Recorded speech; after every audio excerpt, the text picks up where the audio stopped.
నమస్తే అండి అందరికీ. మనం ఈరోజు ఇన్స్టెంట్ చట్నీ ఎలా ప్రిపేర్ చేసుకోవాలో తెలుసుకుందామండి. ఆనియన్ చట్నీ అండి ఇది. దీనికి కావాల్సిన పదార్థాలు వచ్చేసి మనకు మీడియం సైజులో ఒక 3 ఆనియన్స్, కొంచెం ఎండి మిరపకాయలు, ధనియాలు, జీలకర్ర, కొంచెం అల్లం, కొంచెం వెల్లుల్లి తీసుకోండి. మళ్ళీ ఒక చిన్న నిమ్మకాయ సైజ్ అంతా మనం చింతపండు తీసుకోండి. మనం కొంచెం ఆయిల్లో మనము ఎండిమిరపకాయలు, ధనియాలు, జీలకర్ర అనేది కొంచెం లైట్గా వేయించి పెట్టుకోండి చూపించిన విధంగా.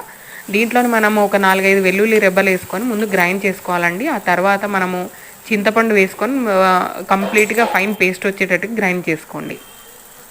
ఆ తర్వాత మనం తరిగి పెట్టుకున్న ఆనియన్స్ ఏవైతే ఉన్నాయో అది కూడా వేసుకొని నెమ్మదిగా గ్రైండ్ చేసుకోండి. మీకు ఇలా ఫైన్ పేస్ట్ వస్తుంది. దీంట్లో మనం పోపు వేసుకోవాలండి.